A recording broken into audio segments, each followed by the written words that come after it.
Hey, gang, welcome to the first episode of Tuesday Night Tackle Talk. Let me know if you can hear me out there. Hopefully, it's kind of broadcasting out in the airwaves. Hopefully, it's on my YouTube and my Facebook channel. So, if you're joining in, give me a shout. Let me know if you can hear me and see me all right. Uh, just getting started here. Jimmy is in the studio. He just went to get a drink, so I'm kind of looking at his background. But Jimmy's here. I've been talking to Jimmy a little bit already, and we've been kind of discussing our day a little bit and how things have been going so far this week. So I really wanted to share with you guys a little bit about the tackle that we're using and talk about tackle just a little bit more. Uh, on the Friday night fish fry podcast, we have a lot of guests lined up, a lot of people that's interested in being on the podcast. And with those special guests and guests that have like tackle companies and little companies around here, local companies. I'd like to have them on, and it's like we've got one show and just not enough time to get everybody on. So I decided to do this, and that way we can kind of talk about the tackle that we're using. And as most of you know, Jimmy and I, we just got back from a trip to Louisiana.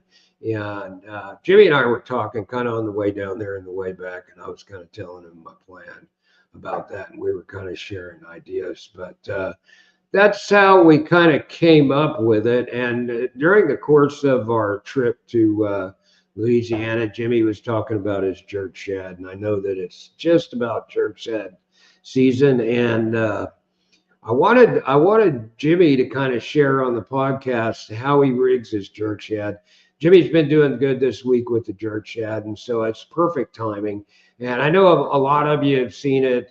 He's talked about it in seminars and presentations that he's done, and he showed a lot of people how to rig the jerk shad.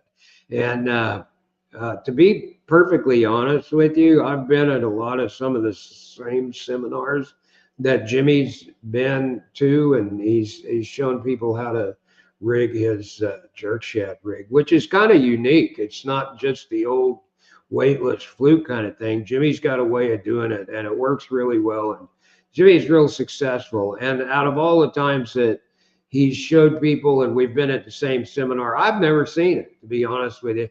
And I know out of the people that we've got out there watching right now, there's probably a few that haven't seen it either. So Jimmy's brought his rig in.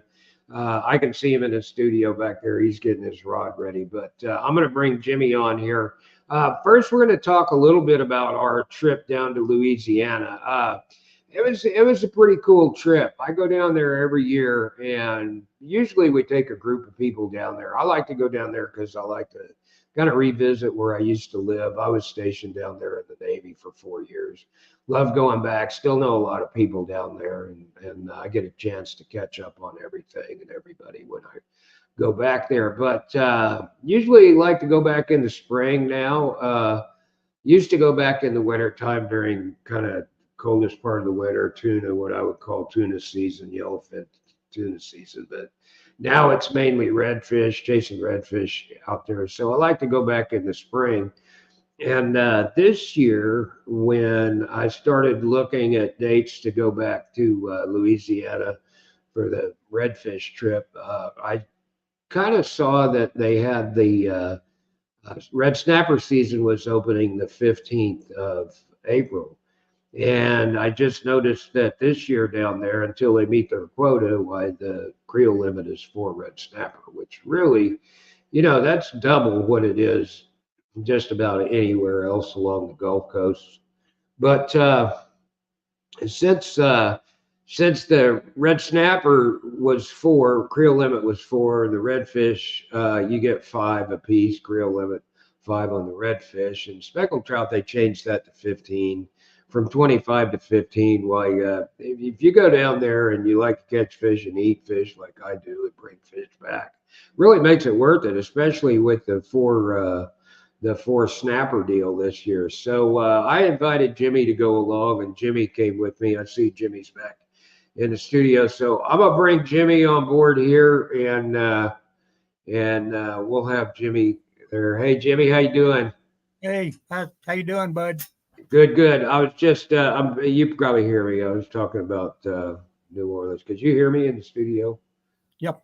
Okay. Yeah. So Jimmy jumped in he actually, Jimmy drove. So he drove down there. Uh, the place that I like to stay, and if you're ever wanting to do a fishing trip down in Venice, Louisiana, I recommend this one. This is like maybe my fourth time staying there, and that's called the Venice Fishing Lodge. And they can accommodate a lot of people. I think that Jimmy didn't we had like six or eight. We had six or eight being our biggest group down there, didn't we? Yeah. Yeah. Yeah. We had, I think the biggest group that I've gone with, we had six of our own last year. Yeah, And there was quite a few other guys down there when we arrived last year. yeah, yeah. What we had this year, we had me and you, and then there was probably six other guys down there this year. So, Yeah, yeah, and one of the reasons there wasn't that many is because it was during the week, which I thought was pretty cool. We left on Tuesday, we fished Wednesday and Thursday, and then drove back on Friday. So really, we didn't really see too much of a crowd down there, like Jimmy said. I think it was six other people, and then when we got ready to roll out, there was some. I think there was some more coming in for the weekend, but. It was probably out of the trips that I've done down to Venice Fishing Lodge. This was probably the best one. I think it was probably my best one. But I'm granted with the others, why we had the whole group there and all our friends were there, and that was fun and cool and funny and all that. But just the fishing part of it, I think this was the best one that I've been on yet, just for the fishing aspect. Don't you think, Jimmy? yeah, but we also got to add the red snapper this year too, where Yeah. before we haven't had the red snapper, kind of colored in a new square. Yeah, yeah, that kind of made it worth it. So we were able. The way it works down there is first off, the Venice Fishing Lodge is probably about I'm going to guess about 8 miles or something like that from Venice Marina, and so what you do is you stay at the lodge. The guides, the charter captains, they bring their boats to the lodge if they're not already at the lodge staying there. But they bring their boats in the morning. You have breakfast early at the lodge, uh, and then you go out, meet your captain, jump in the truck with him, drive down to Venice Marina. Usually launch at Venice Marina, and then go out from there. The way the red snapper slash redfish trip works is first you go out and get your red snapper first thing in the morning. The reason they do that is because you can't catch redfish. Jimmy kind of got caught by this one is you can't catch redfish and keep redfish while you're red snapper fishing. So Jimmy catches this big bull, probably bull redfish. It was a bull, wasn't it, Jimmy? The big one. It was borderline bull if it wasn't a bull. Yeah, it was big, and it was like we caught it, and I was thinking, well, got our first bull red, and Jay, our captain's like, no, we got to throw it back. The rules are you can't catch redfish, keep redfish when you're red snapper fishing. So you can't redfish and go out and then red snapper fish. You have to go get your red snapper and then come back in, and you can get your redfish legally, but you can't catch one before the other. So we kind of leave out of Venice Lodge, go down to Venice Marina, launch at Venice Marina. For the red snapper, they were just a mile or two out from the mouth of the river. So it wasn't very far from the mouth that you just go out there, and it's a pretty quick process. I mean, all in all, it was a quick process for us both days, catching our limit of snapper and then coming back in.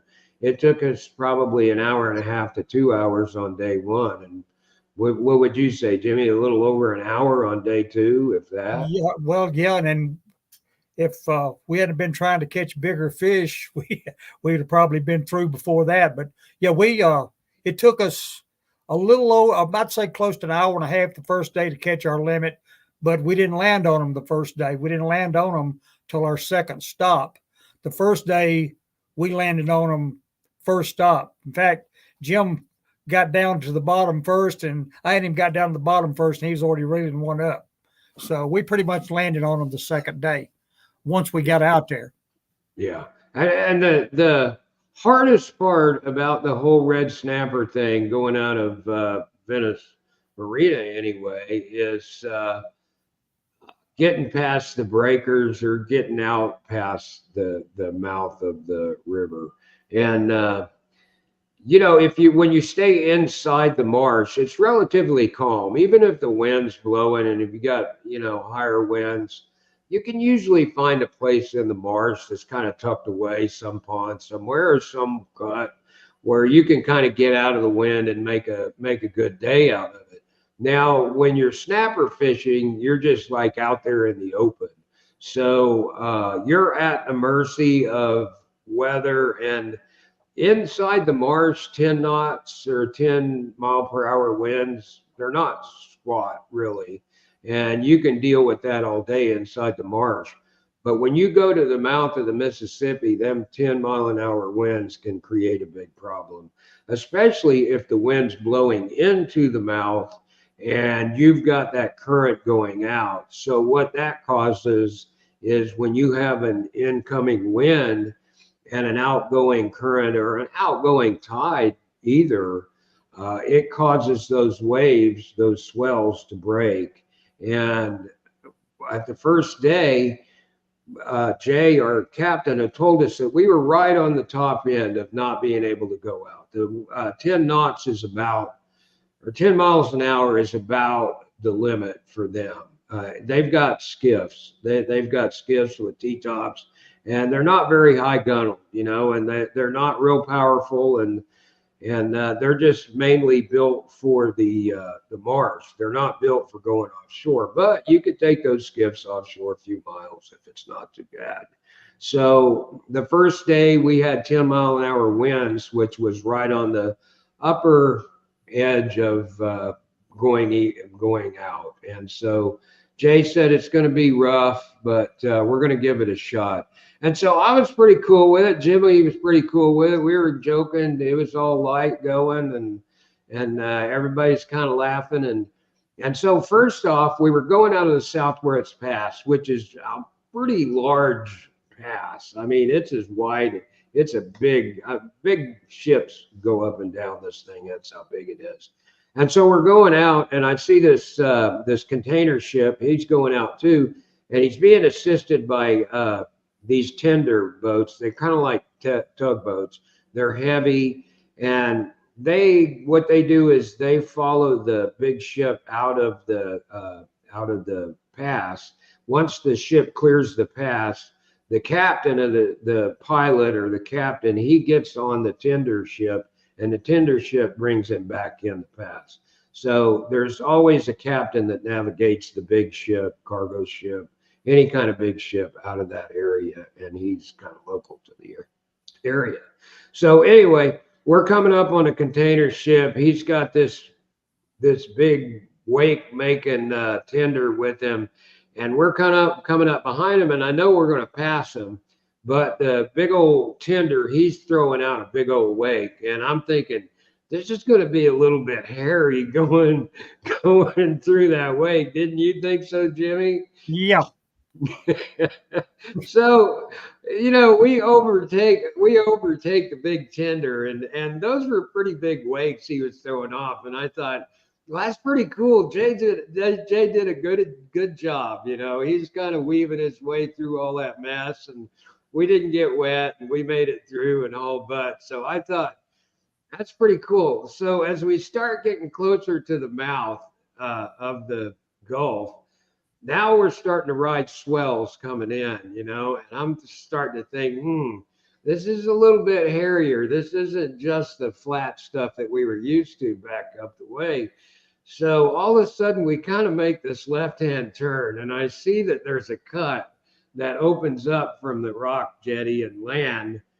And I can see at the mouth of this cut that we're fixing to go through, it's like a wash tub. I'm talking big breaking waves. And we're like talking about going through this thing seriously. And I'm just like, if I was behind the wheel of this boat, I'd be pretty nervous about going through this. And I'm sure Jimmy was feeling the same too. and so we decided we're going to go ahead and take it. We're going to go ahead and go for it. And I knew it was going to be bad. If we were going to try and make it through that, somebody was going to get wet. We were going to get wet. And I don't know. I kind of like Jimmy. My memory isn't real good. But I think I kind of blacked out. Well, you said you saw Jesus temporarily. Well, this is serious. I was saying a prayer back there at one point to get us through that thing, but it was like I wrote about this in my blog, and I didn't hold back. But words just it's hard to explain this stuff and put it in words. But I'm talking about some pretty big breaking waves that we're just trying to get through and get over to get out into the Gulf at the mouth of the Mississippi there. And so I don't know, maybe halfway through this thing, 3/4 of the way through, I have no idea. We were climbing a wave and we were all joking because it was like that boat stood up on end at one point. It was just about vertical trying to get from the bottom of this wave to the top. And they're breaking over at the top. They're not just swells, they're actually breaking waves. And the last thing I saw, we're climbing this wave and it broke over at the top, and this big wall of water just came straight at us. And that big wall of water, it was tall, it was high. It was high enough to where it hit that, it went over the top of the T-top. Now, I turned my head and closed my eyes at one point because I'm thinking Coast Guard rescue. I've never rode in one of them boom winches before, but I was thinking I just might get my chance. But anyway, I mean, we took the wave and there was a lot of stuff floating in the boat and washing around.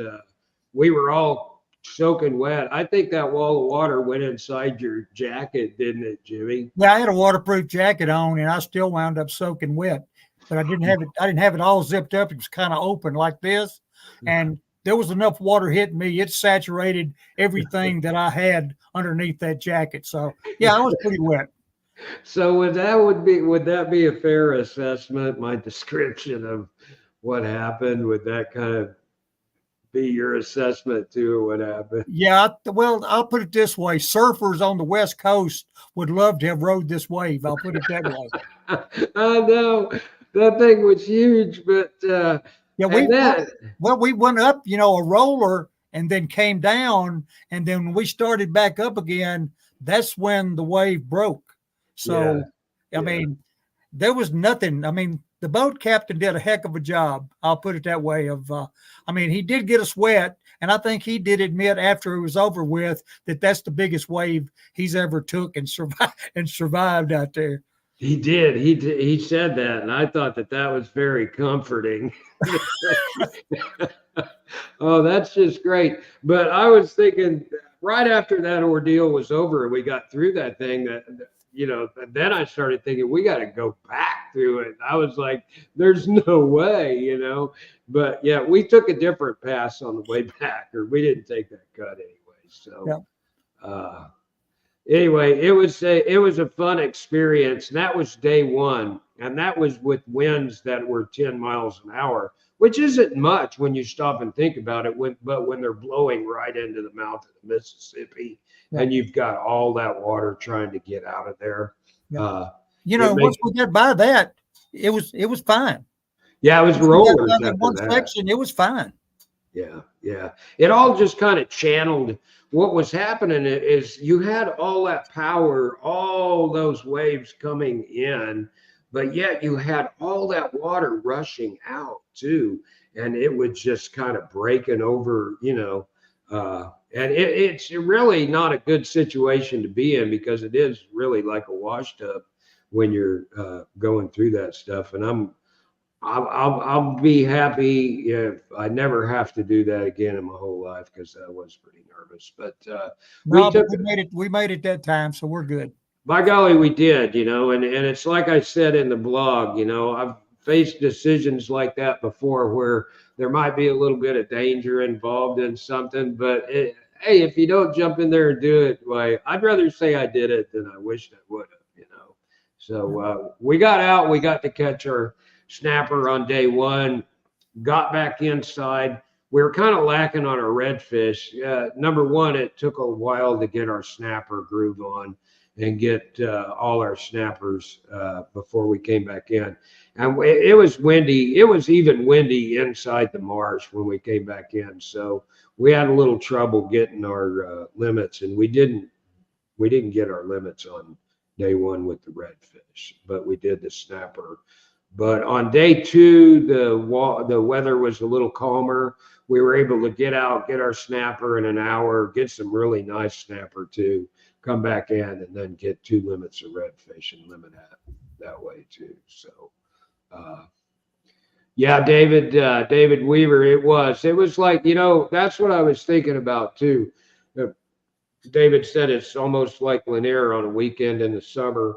Uh, No, some of David, those I've never rode a wave like that on Lanier.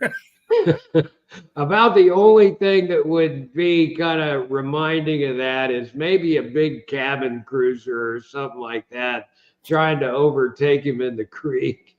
But even then, I wasn't as scared as I was out there in the Mississippi. That like scared the bejesus out of me. But we survived day one. Day two, we got out there, got our limits, both redfish, snapper, and got back in, got everything cleaned, and got home no problem. So, it's a I don't know, fourth time that I've been down there to the Venice Fishing Lodge. Accommodations are great. It's all inclusive. They cook for you. Always beer, always drinks in the coolers, in the kitchen. They really do everything for you there, and it's really nice. I mean, once your fishing trip is over, you just kind of go in there and you kick back. They've got different rooms where you can kind of chill, or you can go outside and go in that area, or you can even kind of cruise around a little bit if you got a vehicle and drive around and catch the sights. But that's Venice Fishing Lodge, and you can give Billy a call down there at Venice Fishing Lodge, and he can get you hooked up. I mean, for a snapper, if you like to eat a lot of fish and you're like me and you cook a lot of fish, uh, they are really, really accommodating down there. That's a Venice Fishing Lodge. I will say this, Lisa and I have been down there before too, and there's a place called Bourgeois. And it's if you're taking your wife and you really want somewhere nice, uh, Bourgeois is another place to go. And I'm not sure on the spelling of that. You'd have to really dig around.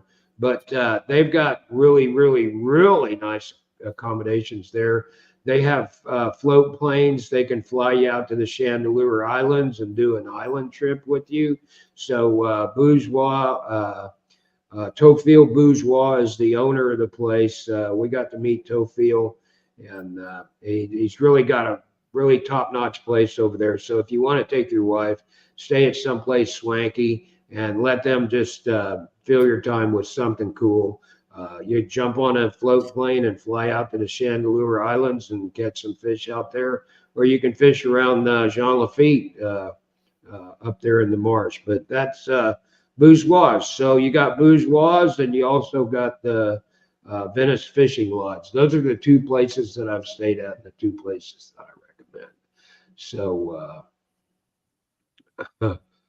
So, anyway, we talked a little bit about Venice. I wanted to kind of throw that in there. Lisa told me earlier, she's like, well, why don't you wait till Friday and talk about the fishing trip on Friday? And I told Jimmy this earlier, and I told Lisa the same thing. We're so old by Friday, we'd probably forget all about it. So I wanted to bring it up and talk about it while it was still fresh in my mind. So that was our trip down to Louisiana. We had a good time, and I got a freezer right here, a stand-up freezer right here in the man cave right beside me, and you couldn't get another pack of fish in there if you wanted. Plus, I've got a deep freeze up in the upper garage, and it's got a lot of fish in it too. So we're loaded up. We're planning on having a big fish fry next month around the Memorial Day holiday. So anyway, David Weaver, cobia #1 and snapper #2 in my book. Well, I'm with you there. I can't argue with that one, David. That's a pretty good menu there too. So another thing that I wanted to do tonight after we talked about the Louisiana trip was I wanted to get Jimmy on here while we were on our way back. I had talked to Jimmy about the jerk shad bite, and Jimmy. He rigs his jerk shad a certain way. A lot of people already know how Jimmy rigs his jerk shad, which is pretty cool. I want to talk just a little bit about jerk shad or fluke bite, weightless fluke, whatever you want to call it, however you want to use it.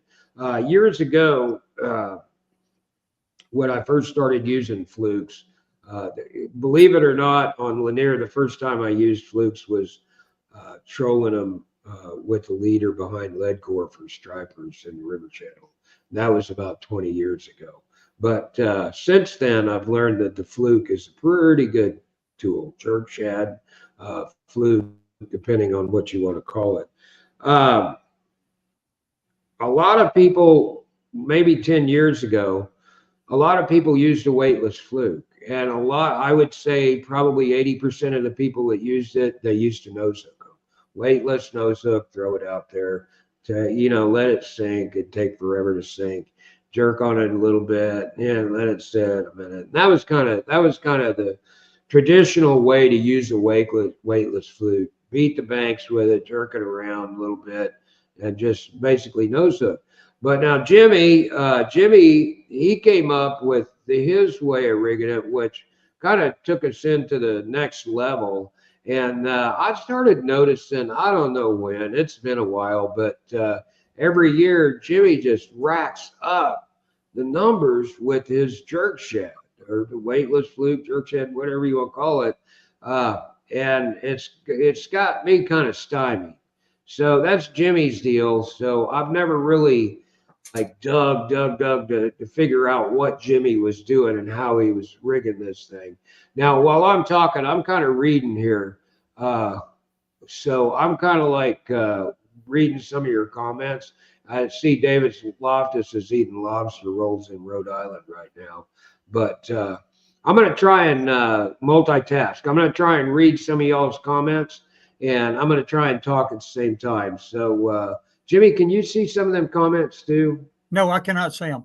Okay, all right. I'm the only one that sees the comments, I guess. So I'm watching you guys. If you got a question or something like that for Jimmy or myself, jump on in and ask because I'm kind of multitasking. So I'm watching the comments as I talk.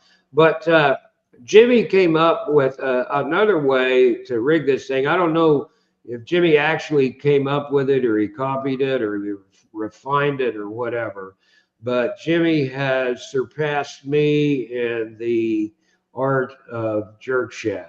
And so I wanted Jimmy to come on here tonight and kind of explain the whole rig, the whole thing, start to finish. And I know that yesterday Jimmy caught some fish on the jerk shad, and I wanted Jimmy to kind of talk about the technique that he was using and how he caught his fish yesterday. So, Jimmy, if you could explain to us, I know you got your rig there, so just take us through the rig, how you're rigging it up and stuff like that to start with, okay? All right. First off, I'm throwing it on a 3000 series Stratic Shimano reel. I've got it on you mentioned David Loftus a while ago.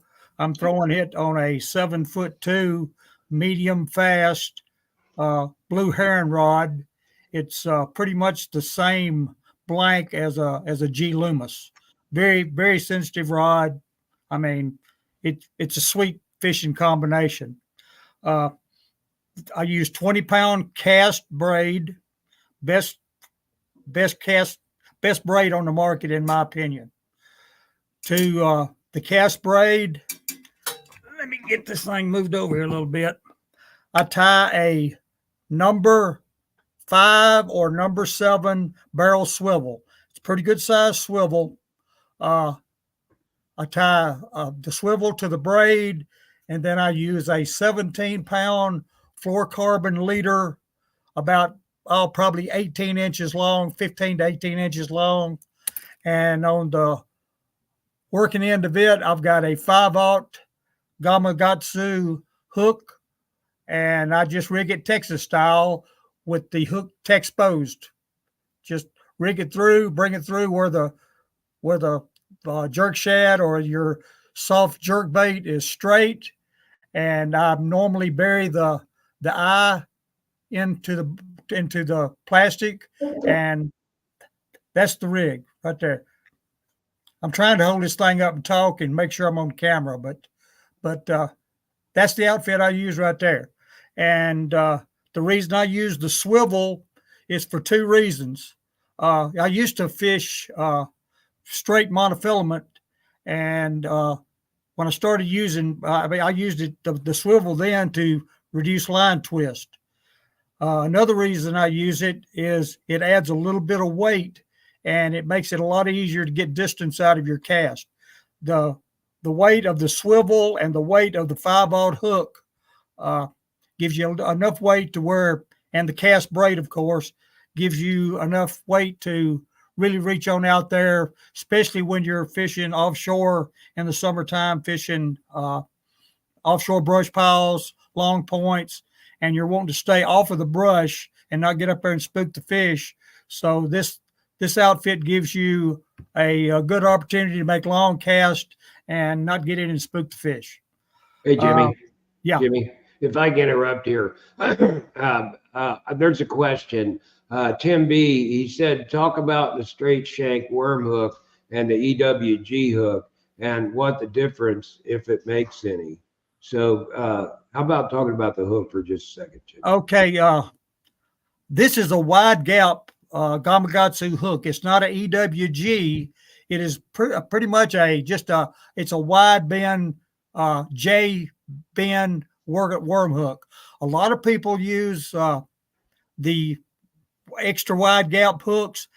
I just don't use them. I have good enough luck with this right here, and a lot of people do what Jim do.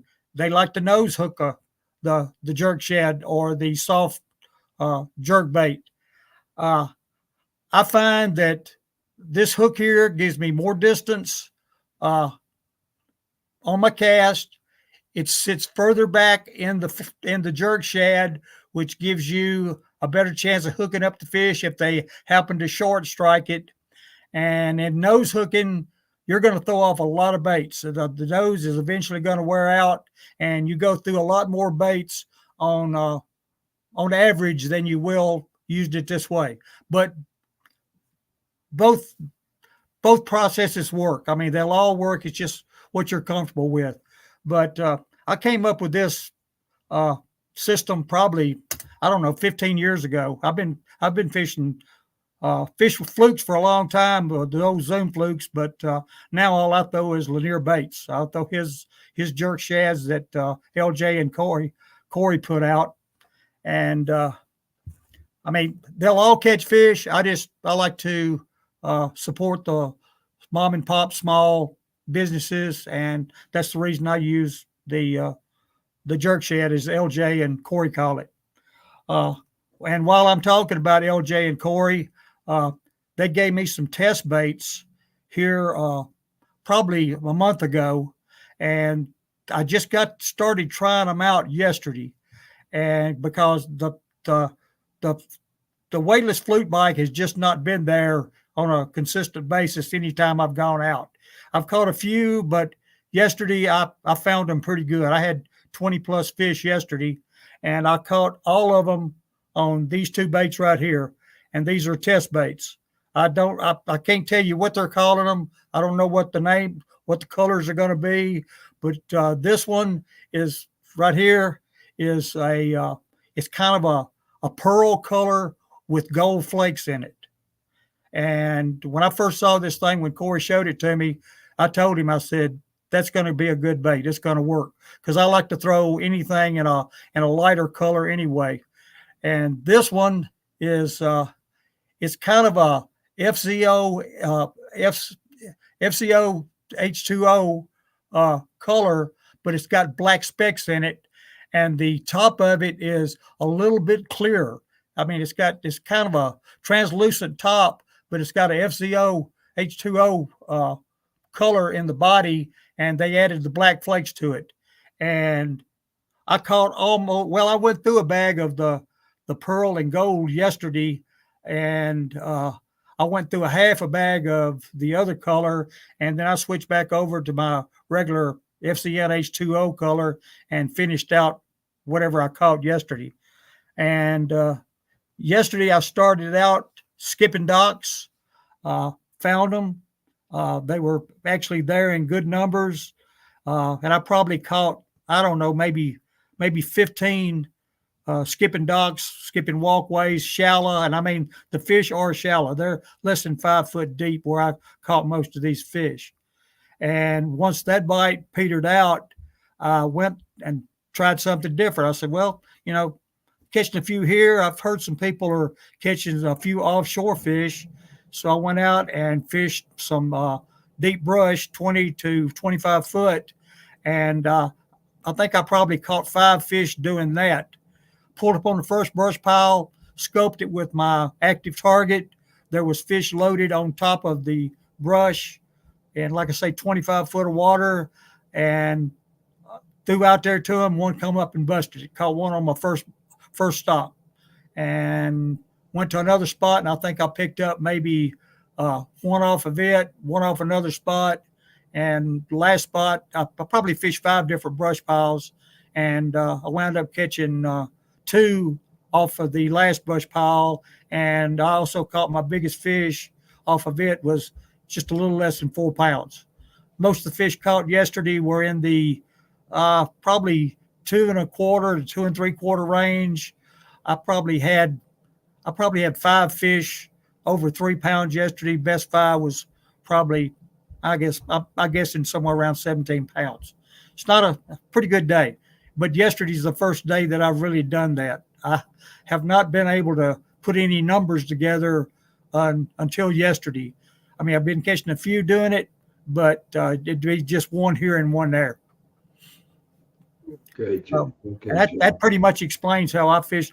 I mean, and as far as how I fish it, I make the cast out. I normally keep my rod about between 10 o'clock and 11 o'clock, and I just steady roll the reel, just steady turning, and I'm twitching the rod tip, and I'm making that jerk shad do this, fishing about maybe 4 to 6 inches under the surface, letting them come up and get it. And it's always, Jimmy, you always keep it moving? Sometimes if one blows up on it, I'll stop it. But a lot of times if you maybe speed it up a little bit or just keep it moving, they'll come back and hit it anyway. I mean, I vary what I do. I pretty much let the fish tell me what they want, and the fish will tell you how they want it. I mean, if you're working it too fast, they're not going to hit it. Slow it down, speed it up. Just experiment with the way you're doing it. And if the fish are active, they'll tell you how they want it. And if they're really active, I don't really think it makes any difference. They're going to come up and slam it. And yesterday they were slamming it. Yeah. That's kind of the way it was today. Yeah. Today I fished north with Jeff Nail, and we caught a few fish up there doing the same thing. We were between 53 and 60 bridge is where we were fishing, little pockets and little creek arms and stuff. And we caught a few doing the jerk shad.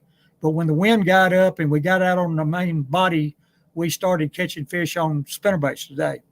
And had a few on crankbait, but most of them came on jerk shad and spinnerbait. Yeah, it's kind of spinnerbait season right now. So, I mean, all you got to do is just sprinkle in a little wind right now. And that's you needed the wind. The bite was slow this morning until the wind picked up. And when the wind picked up, it got pretty good out there for probably the last couple hours we were out there anyway. Yeah. That's kind of my bite. Kind of died off, but the cool part about it was big old moon out last night, and kind of lit things up. But the moon didn't really affect. I didn't think it really affected the fish today at all. I think they still bit. They kind of slowed down. You had to go down and get them with spinnerbait. Kind of slowed down on that fluke bite for me after about, I don't know, 10, 11 o'clock. But yeah, I tell you what, I think the biggest problem today was this was the second day after that cold front come through. Yeah. And it was high bluebird skies, no wind. It was colder last night. I think it was 42 whenever we got on the water this morning. We got on the water at daylight trying to find the blow-through bite and the herring spawn. And we found the herring and we found some fish, but they would not commit to anything. We had one little blow up on a top water plug, but until the wind started blowing, it was tough. Yeah, it was. It was chilly down here. It was 39 when I went to get a biscuit. I thought about going out first light, when the sun was just cracking over the trees, but I saw that 39 degrees and I thought, you know what? I need to get some hooks from the little dam store and I'm going to get a biscuit. So well, I held off. It was a chilly ride this morning. Yeah, I'm sure it was. I got out at about 9:30 or so, between 9 and 9:30. And that first run, I had to put on my jacket because it was definitely chilly. But as soon as I get out there, I noticed no wind, kind of like y'all, So it was flat. It was flat as a pancake. So it's like, what do? You go straight to the worm when it's flat. I thought, well, Jimmy kind of went over his rig. So I'm on my way out. And I know there's good fluke bite right now. Everybody's posting these pictures, and a lot of times they're not saying it, but I know it's fluke, or jerk shad, whatever you want to call it. But anyway, today was for me, it was like jerk shad day. So I decided, okay, I'm going to go out and I'm going to throw it around. But mine was a little different. I brought mine in. Let me grab it here.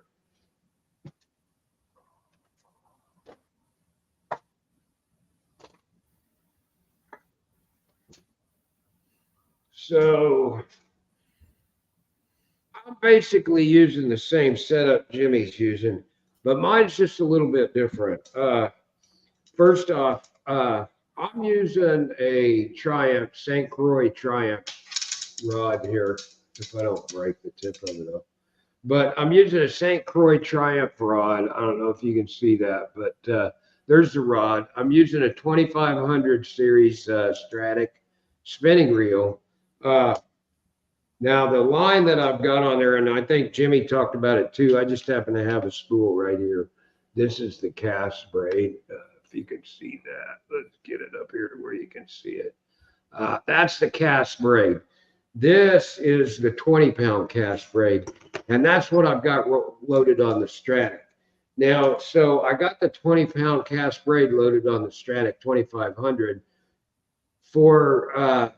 but when it gets to be like Jimmy's rig is when I go from the braid to a 15-pound test, 14-pound test FC Sniper leader. Jimmy probably touched on this a little bit too. That leader is about 3 feet long, somewhere between 2 and 3 feet long. It's 14 or 15-pound fluorocarbon. I'll show you my swivel. If you can see it, it's really an oversized swivel. Let's see, get it up here to where you can see it. It's really an oversized swivel. And I'm using an oversized swivel for weight more than anything. But it's a barrel swivel. It keeps the line from twisting, obviously. It keeps your bait from twisting. But it also adds to the weight. Now, here's the thing about the 15-pound fluorocarbon leader and the oversized swivel. That all has to do with weight for me. The hook that I'm using is a 1/0 Gamakatsu hook. Uh, it's an octopus hook. And what I'm doing is I'm nose hooking. And Jimmy talked about nose hooking just a little bit. I'm going to show you what this looks like when it's nose hooked. So basically, when it's nose hook, it's just about like that, the way it looks. Now, when I hook this bait, what I want to do is I want to run that hook from the bottom going up in the first 1/4 inch of the nose, just like that. The hook's exposed. It's in the middle of the first quarter inch of the nose. And that's called nose hooking a fluke or a jerk shad. And that's the way I do mine. And today, that's the way I use the bait. I just went out there today and I didn't target any docks. Generally, I'd throw this around docks and do pretty well. But today, all I wanted to do was just target like out on the ends of the underwater points where there was underwater brush, 20, 25 feet of water. These fish, once they get done spawning, what they're going to do is they're going to start moving out to those areas. So let's say that it's an underwater point, 20, 25 feet of water with brush on it. Those fish, they've spawned up in that shallow water, that 5 to 10 foot water, something like that. Once they get done with their spawn, a lot of times they'll just kind of migrate out to those summer places, those summer points in 20, 25 foot of water with brush piles. So they kind of migrate out there when they get done spawning, and some may even spawn out there in that brush. I don't know. But that's my target area today for the most part. So I just cruised around the creek today and just went to the underwater brush piles, just threw that fluke. It was a pearl fluke. Just threw it on top of them, kind of worked it through there. Now with the rig that I'm using and the rig Jimmy's using, it weighs a little bit more, the whole rig. So the cool part about it is with that cast braid and that little leader, you can cast that a long ways, can't you, Jimmy? Yeah. Yep. Yeah, that the cast braid, I don't know. I've used a lot of braids and I've used a lot of lines to get distance on cast because to be honest with you, I mean, the bottom line is the more time you've got that bait in the water, the more chance you've got of catching a fish. So the idea is if you could cast it a mile or shoot it out of a cannon or whatever, launch it from a slingshot, the more that bait's in the water, the more fish you're going to catch. That's just common sense and a fact of life.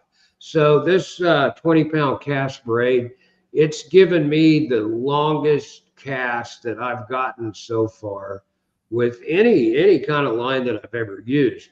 So you've got your 15-pound leader, you've got that oversized swivel, you got a pretty good size hook on there, and you got your bait. With that big glob of stuff on there, that weighs a little bit, and you can launch that thing pretty far. So that's another thing I like about using Jimmy's rig with using the heavier leader and the heavier swivel and everything, the heavier hook, is you can get that long cast, and sometimes that puts more fish in the boat. So hang on just a second. I'm going to kind of catch up with our comments here and see if anybody's asking any questions. So Jimmy, are you going out tomorrow? Yeah, I came home today from mine and Jeff's trip and backed up to the boat, and she's hooked up, ready to go. Good. I am too. I'm going to probably fish some different stuff tomorrow, but I'm going to stay south. The fish up north are a little bit further along, in my opinion, than they are down here. A lot of the fish I've been catching don't even look like they've spawned yet. Yeah. Those deep fish I caught yesterday, there wasn't a blemish on them. So I know the majority of fish that I've been catching they don't have anything on them. I mean, It's like they never did spawn, or they haven't, like you say, they haven't. And I think a lot of these fish are going to spawn on through next month. So, who knows? But and the next one's probably coming up here in just the next little bit. Yeah. Bob, I'm not too sure on the evening bite. Maybe somebody else will chime in here, but Jimmy and I, we're old and we don't work anymore. So we're both retired. So we're not on those working hours, evening bite runs right now. Jimmy, have you heard anything?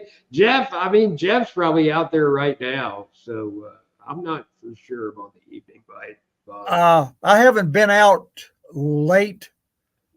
Probably the latest I've been out in the last couple of weeks is probably 5 o'clock. Now the with the cooler water temperatures that we had before this warming spell we're fixing to have, uh, the bite to me was better, say after 11 or 12 o'clock up until the time I come off the water.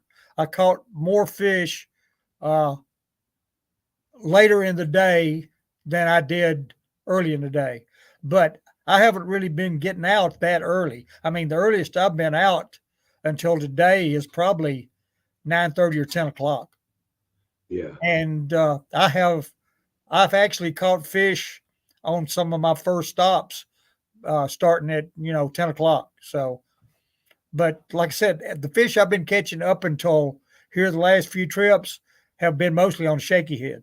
Yeah, yeah. Same here. I mean, up until I decided to throw the fluke this week, it was mainly shaky head. I've been doing all right with shaky head up Yeah. until now. So I I mean, mean, I've been throwing the jerk shad a little bit, just experimenting with it, and pick up a fish or two here and there, but nothing like what happened yesterday. I mean, it's just to me, it's just now getting started good. Some people, if they've been fishing north, and I haven't fished north that much, uh, the water temperature up there, uh, it's been a little warmer than down here. The jerk shad or the soft jerkbait bite may have turned on a little bit quicker up there. I don't know, but it's just now turning on for me down here. yeah, same here, same here. I'm kind of just getting into that, and it's only going to get better. But before I forget, Jacko Fish asked a question about casting the OG lure. That was the second rod and reel that I brought in here, and I just kind of wanted to talk about it a little bit.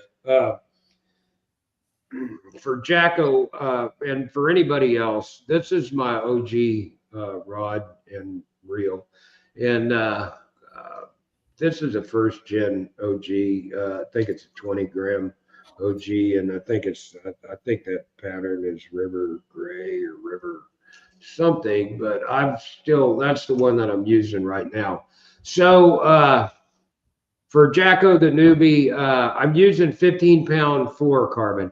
Now, I don't know what a lot of other people use for their OGs, but I'd say it's kind of comparable to this. Uh, Baitcaster 15, just straight. I'm not using braid or anything. Some people use braid. Some people use straight braid on these OGs. I'm using a fluorocarbon. It sinks a little bit. I want to kind of with the my thought process in the OG, and I'm kind of new, and there's a lot of different ways you can use the OG and catch fish on it. I've been using it for 2 or 3 years now, and the retrieve is what everybody kind of wants to know. And I'll tell you the way that I retrieve this thing, and I've had success with it, especially out on the main lake. The place that I like to use the OG is out on the main lake on a lot of points or maybe rocky reef areas, reef poles, shallow water markers, those kind of areas. But the first thing is long cast. Get a long cast on this thing. This is a Bass X medium heavy 7.2 rod, and it really launches this OG. I can really sling this thing a long ways with this setup here. Baitcaster's a Shimano. It's a really good Shimano. It's an SLX model. Probably a couple $100, something like that. Rod's another 150. So you've got a pretty good setup to throw it on. Now, as far as the retrieve goes with the OG, a lot of guys will throw it out there. They'll bring in all their slack and they'll give this thing a good hard pull. And what happens is when you give it a good hard long pull, is it goes underwater and it shoots back and forth. It just makes one of these big, fast back and forth underwater. And then it kind of stops and pops back up. And it seems like that's when you get your best reaction is when at the end of the pull, when it pops back up, it seems like that's when the fish want to react to it the best. And sometimes if you just pull it, kill it, let it float back up, count to 5, sometimes they'll come up there and smack this thing while you're dead sticking it. That's probably the most traditional method that everybody uses with the Cast OG is just long cast, big sweeping pull to make this thing dive, kill it, let it float back up to the top, wait, and then just do the same thing again. With the fluorocarbon, it helps a little bit because fluorocarbon sinks. When fluorocarbon sinks, when you give it that long pull, it kind of wants to pull the nose down. Sometimes if you use mono and you go to make that long pull, it'll skip across the top of the water and go flying and twisting up on itself. So I like to let that fluorocarbon work for me a little bit with the Cast OG, let that line sink a little bit. So when I give it that long pull, it kind of pulls the nose down. So the bait is kind of diving down, kind of getting that down dive to it before you kill it and let it pop back up.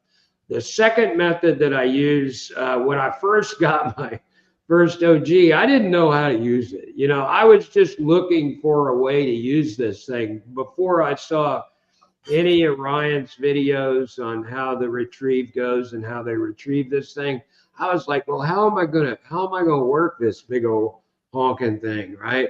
So I go out there in the wind and I throw this out there, and I did it just like you would do a walking bait, where I was kind of walking the dog. You can actually walk the dog with this big piece of metal or piece of whatever, plastic, whatever it is. But I threw that out there and I would use a walk the dog method, just a big walk the dog method. And it actually worked because a lot of times these fish are looking for disruption on the surface. Sometimes the bigger disruption, the bigger the bite. So what I was doing was I was making a lot of splash with this thing, back and forth in like a search mode. And so I would walk the dog, walk the dog, walk the dog, stop. I just let it set. Walk the dog, you know, and just make splash, splash, splash, splash, splash, splash, splash, and then stop. And I had a lot of luck doing it, working it that way. So that big long pull, or that pull method, that is kind of the traditional way to use your cast.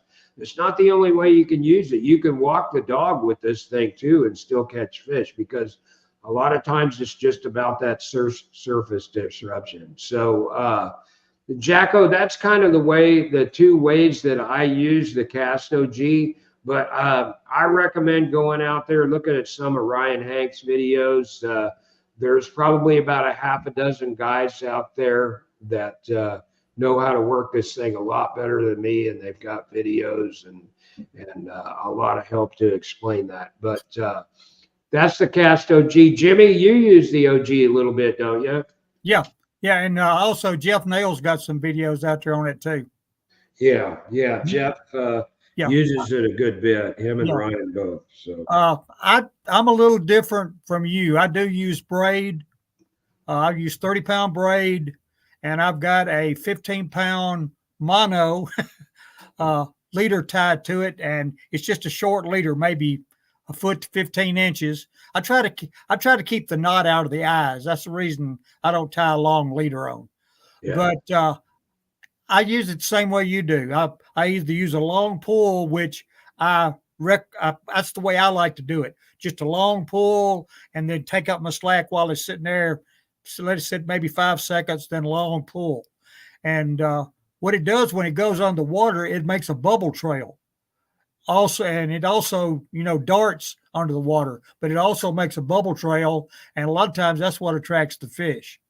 You can also take it and reel it real quick and just let it just die, pause it and reel it real quick, for, 3 or 4 foot and let it die. I just find it's less effort just to give it a good hard pull and then casually take up your slack. And most of the time when the fish I've caught on it, most of the time when they hit it on the pause. They don't hit it when it's moving. And every fish I've ever caught on it has been caught on the front hook. Yeah. And every fish I've caught on it has tried to destroy it when they hit it. Yeah, they really get aggressive with this thing. The thing about the difference between the long pull and the walking the dog too is that long pull. There's not a lot of work to that. If you walk the dog Exactly. with this big thing, if you were to do that all day, use that technique all day, I guarantee you by the end of the week, you'd have forearms the size of Popeyes because that big thing, when you're working it fast to make it walk the dog, it'll really, really, really work out those forearms as well as any bait that I use to walk the dog. But that big OG, when you're trying to walk the dog with that thing, it gives your forearms a good workout. But And it'll also cause carpal tunnel in your wrist too. yeah, well, yeah, that a rig. There's a lot of things, but that's kind of the OG and the methods that I use. Like I say, a lot of guys use different. A lot of guys use braid. I noticed that David Loftus was saying that he uses braid, and a few others too. I'm not a big OG guy. I use it out on the main lake whenever there's a good amount of wind out there, and I can throw it. It just seems like when you're in those windy situations out on the main lake, whether it's a hump or a point or a reef or something like that, when you're in those windy situations, those big baits like the OG, that they really, really shine, whether it's stripers or big bass. Another thing I was going to do is I caught probably my biggest striper of the week today, and I caught it on that little old Triumph that I was using. And I gotta brag a little bit on these Stratics. I was telling Jimmy earlier, that striper was over 15 pounds. You guys, I posted kind of a shady picture of it, grainy picture of it, but I didn't get a real good picture of it, but it was over 15 pounds. And I was telling Jimmy, I had my fluke rig or my jerk shaft rig was what I caught it on. Now that big striper, man, he smoked that thing and he tore off with that. And I got to brag on that Stratic and that drag system on the Stratic. Now, granted, with a 15-pound leader and 20-pound braid, chances are I'm not going to break a fish off, even a big striper. He's not going to break that off. But man, that striper, he did a number on that drag system on that Stratic, and I got to brag on that sucker. It was smooth as butter. I'm telling you, when he peeled drag, and of course the striper that big, he's going to do what he wants to do with a smaller rod and reel like what I had. But that Stratic drag system was just as smooth as butter. And man, a lot of times that's the difference between breaking off a big fish and landing a big fish is your drag system. And it's also the rod, having the right rod and the right play in the rod. I was one of these guys when I first started bass fishing and I approached bass fishing. Everything had to be medium heavy with a backbone. That was just my deal. It's got to be medium heavy with a backbone. Now I'm learning that these rods don't need to be so stiff. They work better and they work better on bigger fish and they work better for you when they're a little bit more flimsy. They can take those hard runs. The big bass, when they make that bulldog run, they can take that a little bit better. But I just got to brag on that Stratic drag system. It's just as smooth as butter. So see, Jeff's decided to jump in here. I want to talk to Jeff a few minutes and see how his day's going. And see what he's been up to. Jimmy, we're going to bring Jeff in if that's okay. He's kind of walking around here. Come on in. I saw him most of the day today. I can look at him again. Hey, Oh, bud. yeah. I'm here. What's up, Jeff? How you doing? Doing good. You just come off the water? I just finished doing the video. I'm getting ready to upload it for today for those individuals. But yeah, I went back out today and I verified what Jimmy and I found this morning. It was compared to yesterday, it was slow for us. Yeah, I heard you guys were up north. Have you been up north both days this week, Jeff? Yeah, for the most part. I mean, I've been mid lake some and then up north some, but we went further north than I've fished in a while today, and checked some stuff out up there. So Yeah. I'm not sure exactly what was going on. I think the cold weather last night, at least for those fish up there, kind of knocked them back a little bit. They were kind of in a grumpy mood. Yeah, I heard Jimmy told me it was a little bit slow up there. So Yeah, till the wind started blowing. yeah. Yep. Yeah, it was that way down here too. When it was flat this morning, it was hard to get them to, react to things. They were just kind of like hanging out, doing their own thing, and I've been really having a problem catching them when they're like that. But man, as soon as it was kind of southwest wind, I guess.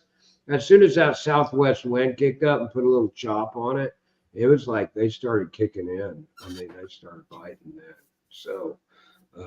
I rode that. I rode the fluke bite all day. I was telling Jimmy earlier, Jeff. Today the only thing I used was a nose hook fluke with Jimmy's heavier rig, and I did really good with them today. Even caught my biggest striper of the year so far. So Awesome. yeah, nose hook was doing good.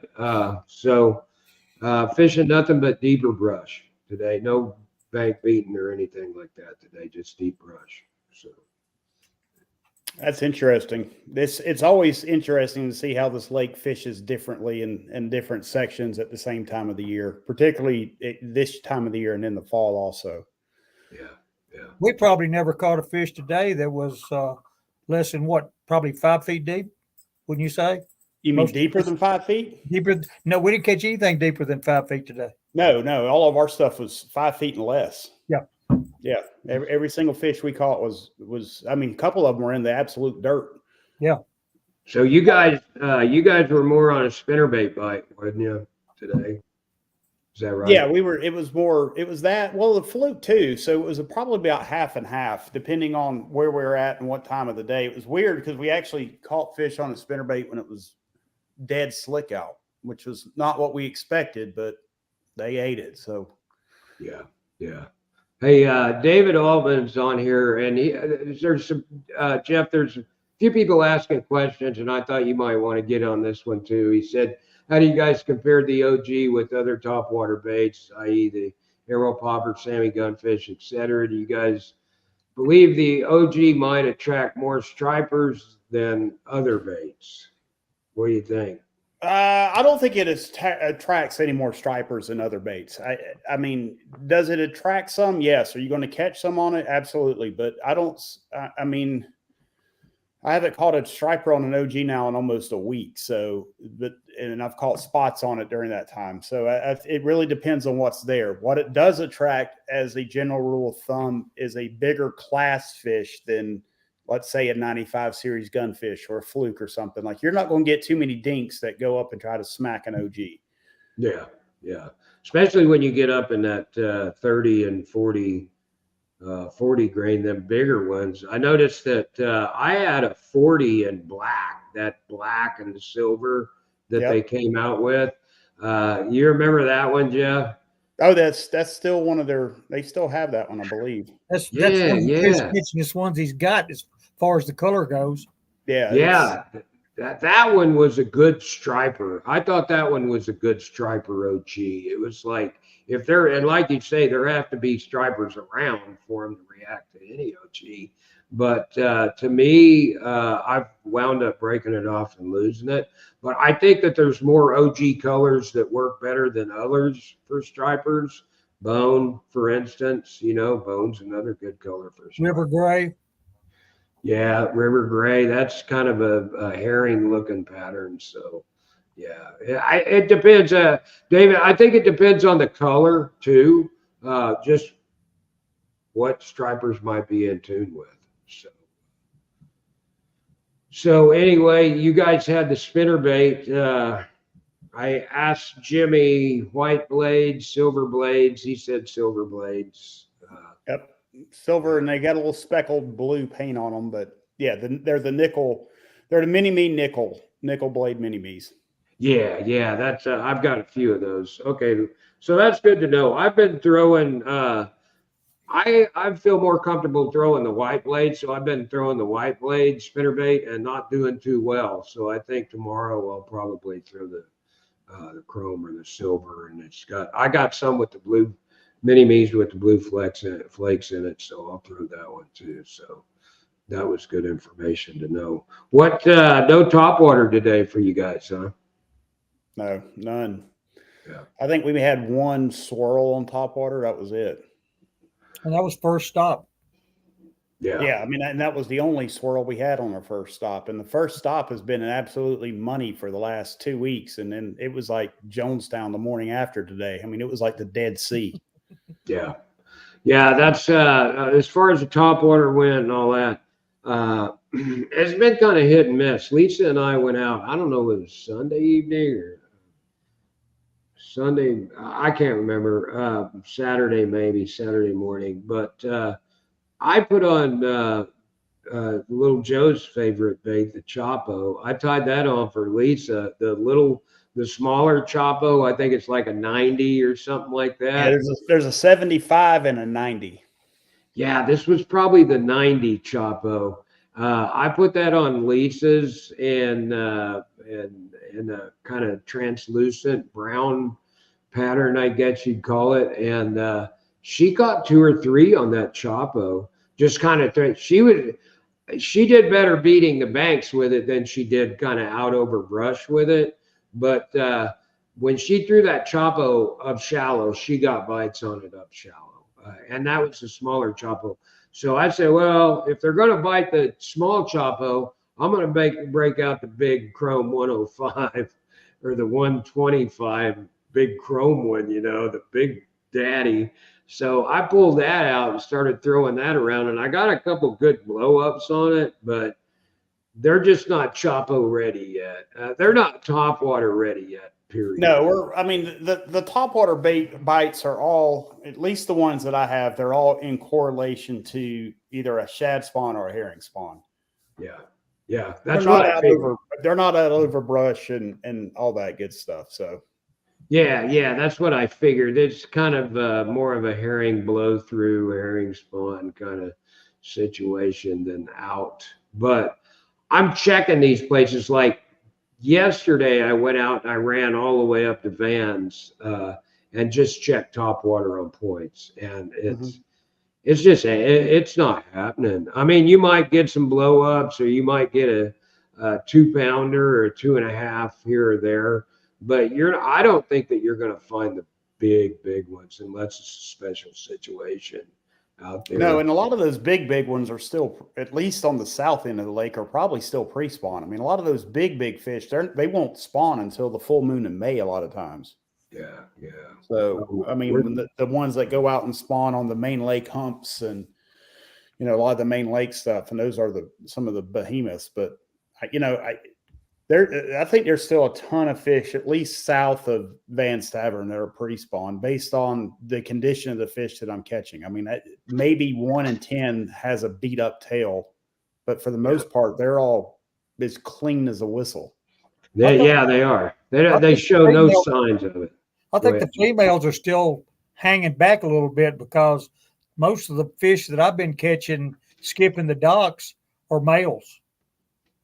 I mean, I run up on a 3.5 pounder every now and then that might be a female, but even if they are females, I'm seeing no indication that they're anywhere near going on bed. I mean, the only ones that I catch that have any sign of being beat up, and then it's still less than 50%, are above Brown's Bridge and specifically above 53. But even a lot of those fish they got through the spawn relatively untouched this year, or there's still a lot of fish that haven't gone through the full sequence yet. Yeah, and there might be some that just. I'm not sure that every fish spawns. I'm not sure that every female spawns either. I mean, it's almost like we got some eunuchs in here that they're not doing anything. They're not spawning. They ain't got eggs. They're not doing anything. It just seems like there's a lot of fish out there.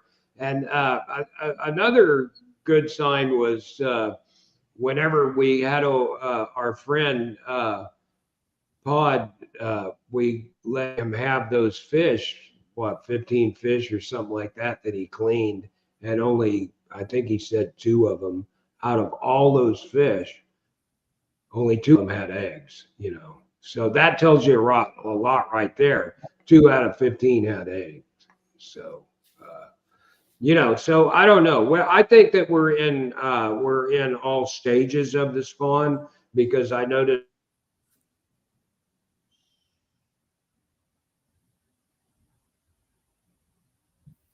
I think he's froze up. Yeah, I think we lost him.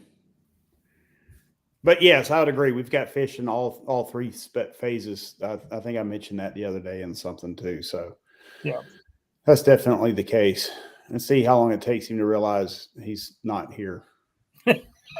Yeah, I lost everybody for a second. It's the joy of doing live podcasts. Yeah. I got Lisa, the technical guru, up there yelling. I can hear her yelling at me. Hey, at least you didn't freeze up with a weird look on your face. Anyway,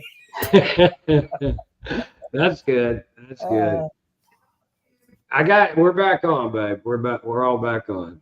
So, yeah. So Lisa's back at it. So, I don't know. Y'all going back out tomorrow? You got a trip tomorrow, Jeff? I do. I got a trip tomorrow, Friday. Actually, no. I got one. What is tomorrow? Wednesday? You got Thursday too, don't you? I got Wednesday, Thursday, Friday. I'm open Saturday, and then Sunday and Monday is booked. So I'm pretty busy for the next 7 days. Yeah. When we got rain next. We got rain coming in a couple days. Great. I don't even check the weather anymore. I just get up and I haven't seen any rain coming in. I don't know. I think there's rain coming in a couple days, a day or two. It looks like we got a chance of rain. I haven't really paid any attention to it either, to be honest with you. Well, hold up. I'm pulling up my Fox 5 weather app. There we go. I knew one of you guys had pulled it up while we were talking. I mean, it really doesn't matter. I mean, if the sun comes up and I'm physically able, I'm probably going to the lake. So, yeah, same here. I mean, there's no rain in the forecast through May the 2nd. That's another week away, week and a half away. That's a 10-day forecast. Speaking of which, Jeff, we are fishing in the military tournament on Hartwell, aren't we? We are, and we need to get together and talk about the logistics for that. Yeah, that's the next thing. Jeff and I are fishing in a veterans tournament. I think it's a veterans only tournament, isn't it? I don't know if it's. I know there has to be at least one per boat, so I don't know if it's all participants or just one per boat. But yes, it's a veterans, / active duty based tournament over on Hartwell. Was it the 5th, 6th, and 7th, or 6th, 7th, 8th, something like that? That first week in May. So that ought to be interesting. It should be. I got a cabin rented at Tougaloo Park. As soon as I found out we were going to do it, when we decided we were going to do it, I got a cabin at Tougaloo for 4 or 5 days. So we'll be down there pre-fishing a little bit. But I think we'll probably be rolling with another Friday podcast this coming Friday and get everybody's take on how the week went.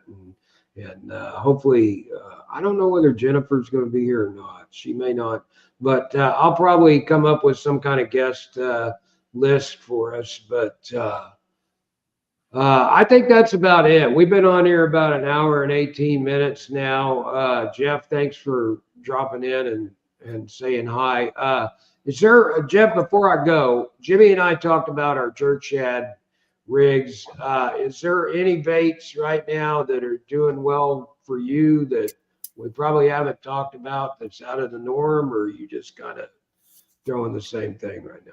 No, I mean, I'm pretty much the same thing. The pitch shot, our old favorite pitch shot's coming back in the full spectrum. I went on a little run with that yesterday, like it was going. I mean, my client was doing. I mean, he was grinning from earball to. He's like, "This is the most amazing thing I've ever seen." On the pitch shot? Oh yeah, we went on a tear yesterday for about 2 hours on it. No way. Dang, man. Well, I guess it's getting to be about that time. So. It is. We went on I broke it out. I'm like, all right, it's about time. I checked it. Night before last, I checked it, and a couple areas where I do really well on it, and there were some fish there, and I was just blind going at it, and I was like, all right, well, let's go give it a whirl. And of course, I got the same look I always get when I break it out. You know, I have some foreign object growing out of my forehead, and they're like, we're going to do what with a what? And I'm like, we're going to go power fish, pitch a drop shot, and they're like, this is not going to work. I'm like, yes, it's going to work.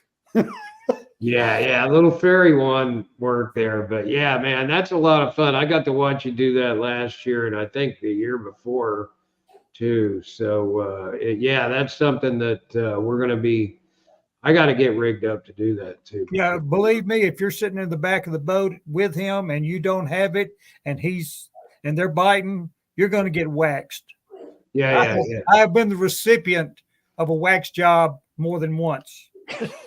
Yeah, that I know. I'm there with you, Jimmy. I was in the back of the boat one time when he was going on a pitch shot tear, so I get what that is. So anyway, we're at an hour and 20 minutes. I'm going to go ahead and cut us off now. But thanks for viewing, everybody. Thank Jimmy, Jeff. Thanks for dropping in. All right, and we'll see you Friday night, guys. all right. Take care. All right, bye-bye.